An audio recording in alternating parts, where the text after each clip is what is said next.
ఈ రోజు నెల్లూరులోని స్థానిక బార్కాస్లోని హోటల్లో స్వర్ణ వెంకయ్య ఆధ్వర్యంలో రాష్ట్ర నాయకులతో సమావేశం జరిగింది. మార్చి 23వ తేదీన మాలల సింహ గర్జన విజయవంతం చేయాలని రాష్ట్ర నాయకుడు కోరారు. ఎస్సీ ఎస్టీ వర్గీకరణ అన్యాయం చేశారని తెలిపారు. రాజ్యాంగ సవరణ చేయకుండా వర్గీకరణ చేయడం అన్యాయమని, ఈ ప్రభుత్వం మాలల అన్యాయం చేసిందని తెలిపారు. ఈ కార్యక్రమంలో యమల సుదర్శనం, జాతీయ అధ్యక్షుడు దాసరి చెడ్డకేశవులు, అశోక్ బాబు, స్వర్ణ, వెంకయ్య, విజయ్ కుమార్ పాల్గొన్నారు. మొత్తం అందరికి మనకు భోజనాలు ఏర్పాటు చేస్తున్నాయి. ప్రతి ఒక్కరు భోజనం చేసుకొని ఇక్కడికి పోవాలి. వ్యతిరేకించండి ఎస్సీ వర్గీకరణ, వ్యతిరేకించండి క్రిమినల్ విధానాన్ని. ఖబర్దార్ ఖబర్దార్ వర్గీకరణ వదులున్నారా, ఖబర్దార్ ఖబర్దార్ వర్గీకరణ వదులున్నారా. చంద్రబాబు ప్రభుత్వాన్ని కూర్చేస్తాం, చంద్రబాబు నాయుడు ప్రభుత్వాన్ని కూర్చేస్తాం, చంద్రబాబు ప్రభుత్వాన్ని. మాలల పంతం, చంద్రబాబు అంతం, మాలల పంతం, మాలల పంతం. హలో మాల, హలో మాల, హలో మాల. జోహార్ డాక్టర్ బిఆర్ అంబేద్కర్, జోహార్ డాక్టర్ బిఆర్ అంబేద్కర్, జోహార్ డాక్టర్ బిఆర్ అంబేద్కర్. మానవ ఐక్యత.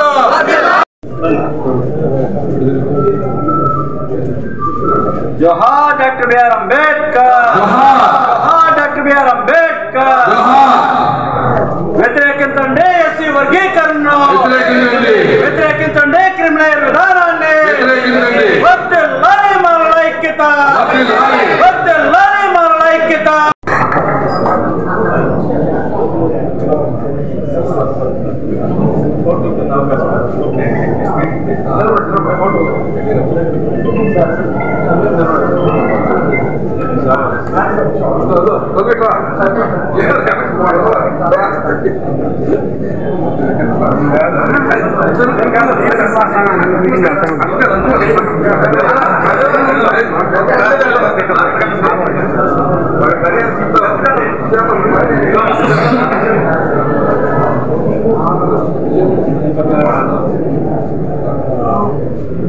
జై భీమ్.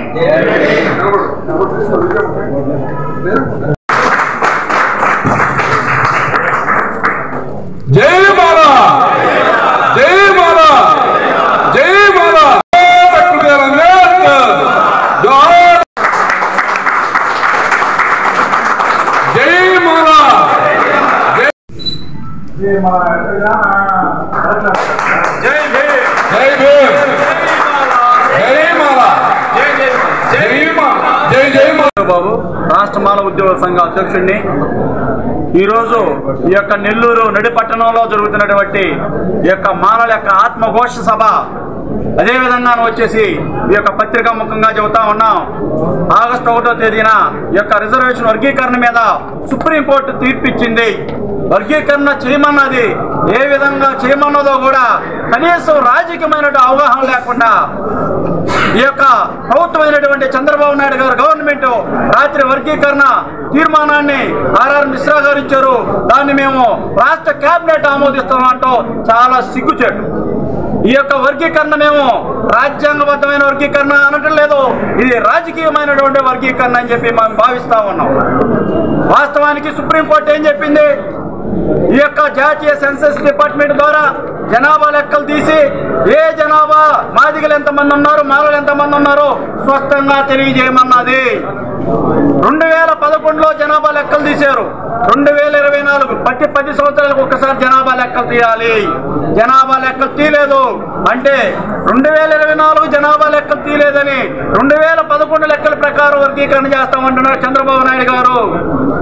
అంటే నువ్వు ఇప్పుడు కుక్క గరిస్తే పాము కాటు ముందేస్తావా? అంటే ఎక్స్పైర్ అయిన డేట్ది 2011లో ఎప్పుడో మెడిసిన్ ఉంటే నువ్వు ఇప్పుడు వేస్తే పని చేస్తాదా? తప్పనిసరిగా కూడా దీని మీద సుప్రీంకోర్టుకి పోతాం. మరి ముఖ్యంగా చెబుతా ఉన్నాం, ఎంపీరికల్ డేటా తీయమన్నది సుప్రీంకోర్టు. వాళ్ళ యొక్క ఎస్సీలో ఉన్నటువంటి 59 ఉపకులాల్లో ఎవరైతే వెనకబడ్డారో వెనకబడ్డ వారిని గుర్తించి అనుభవపూర్వకంగా మీరు పరిశీలించి వాళ్ళ యొక్క వెనకబడుతనానికి కారణాన్ని కనుక్కొని వారికి మాత్రమే రిజర్వేషన్ శాతాన్ని అమలు చేయమన్నారు. మీరు ఎప్పుడు పరిశీలించారు? ఈ యొక్క ఎస్సీ వర్గీకరణ కానీ ఎస్సీల మీద సమిష్టిగా ఏదైనా నిర్ణయం తీసుకోవాలంటే ఆర్టికల్ 338 క్లాస్ 9 ప్రకారం జాతీయ ఎస్సీ కమిషన్ మాత్రమే నిర్ణయం తీసుకోవాలి. అంటే జాతీయ ఎస్సీ కమిషన్ సంబంధం లేకుండా ఈ యొక్క రాష్ట్ర ప్రభుత్వాలు కేవలం చంద్రబాబు నాయుడు గారు మిమ్మల్ని సభాముఖంగా అడుగుతున్నావు, నేను పెద్ద మాదిగను అవుతాను అంటున్నావు. అంటే ఈ రాష్ట్రానికి ముఖ్యమంత్రి మాదిగలకు ముఖ్యమంత్రి అని నేను అడుగుతా ఉన్నా. అంటే ఈ రాష్ట్రంలో మాలలు లేరా, మాదిగలు లేరా, SC ST BC OC minority లేరా? ఒక ఈ రాష్ట్రానికి పెద్దగా ఉండి ఈ రాష్ట్రాన్ని అభ్యున్నతికి పాటుపడాల్సినటువంటి అత్యున్నత స్థాయిలో ఉండే ఒక ముఖ్యమంత్రి మాదిగలు ముఖ్యమంత్రి అవుతానని చెప్పి, అదేవిధంగా రాత్రి ఎంఎస్ రాజు గారు మాట్లాడుతూ ఉంటారు. ఒక ఎమ్మెల్యే రాజీవ్ రంజన్ మిశ్రా గారు మేమిచ్చినటువంటి రిపోర్ట్ మాత్రమే ఇచ్చాడు కానీ మా యొక్క ఎమ్మెల్యేలు, మా యొక్క గవర్నమెంట్, మా పార్టీ చెప్పిన మేనిఫెస్టోని రిజర్వేషన్ వర్గీకరణ తీర్పునిచ్చారని చెప్పడం చాలా సిగ్గుచేటు. దీన్ని మేము రేపు సుప్రీంకోర్టులో ఛాలెంజ్ చేయబోతున్నాం. 2011 లెక్కల ప్రకారం ఈ రాష్ట్రం ఉమ్మడిగా కలిసి ఉన్న ఆంధ్ర తెలంగాణ ఏ విధంగా విడదీస్తారు మీరు? 2014లో రాష్ట్రం విడిపోయిన జూన్ 2వ తేదీన. అంటే మాదిగలు మాలలు సపరేట్ గా మీరు లెక్కలు తీయలేదు. ఇప్పుడు ఆంధ్రాలో 90 లక్షల మంది మాలలు మేము ఉంటే మీరు 7.5% ఇచ్చారు. 35 లక్షల నుంచి 45 లక్షలు ఉన్న మాదిగలకు 6.5 లక్షలు ఇచ్చారు. అంటే దీన్ని బట్టి అర్థమవుతుంది ఇది రాజ్యాంగబద్ధమైన వర్గీకరణ కాదు, శాస్త్రీయబద్ధమైన వర్గీకరణ కాదు. ఇది రాజకీయ కుట్రలతో చంద్రబాబు నాయుడు గారు చేస్తున్నటువంటి దుర్మార్గమైనటువంటి మాలా మాదిగల మధ్య రాజ్యాధికారానికి ముందుకు పోకుండా దళితుల మధ్య తగాదాలు పెట్టి తమాషాలు చూసేటటువంటి వర్గీకరణే. ఇది తప్పనిసరిగా సుప్రీంకోర్టు కొట్టేస్తారు. సెన్సస్ తీయకుండా నువ్వు ఎట్లా వర్గీకరణ చేస్తావు? ఎంపీరికల్ డేటా లేకుండా ఎట్లా వర్గీకరణ చేస్తావు? వెనకబడతనాన్ని గుర్తించకుండా నువ్వు ఎలా వర్గీకరణ చేస్తావు?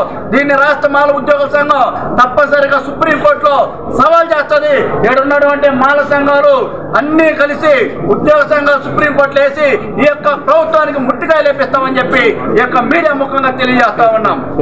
నా పేరు తులిబిల్ అశోక్బాబు, రాష్ట్ర మాల ఉద్యోగ సంఘ అధ్యక్షుడిని. అందరికీ నమస్కారం. పత్రికా మిత్రులందరికీ నా పేరు స్వర్ణ వెంకయ్య, రాష్ట్ర మాల మహానాడు వర్కింగ్ ప్రెసిడెంట్ని మరియు రాష్ట్ర జేఏసీ కన్వీనర్ కూడా నేను పనిచేస్తున్నాను. ముఖ్యంగా ఈ నెల్లూరు జిల్లాలో ఏది కూడా నెల్లూరు జిల్లా నుంచి ప్రారంభమైతే అది ప్రభంజనం అవుతుంది.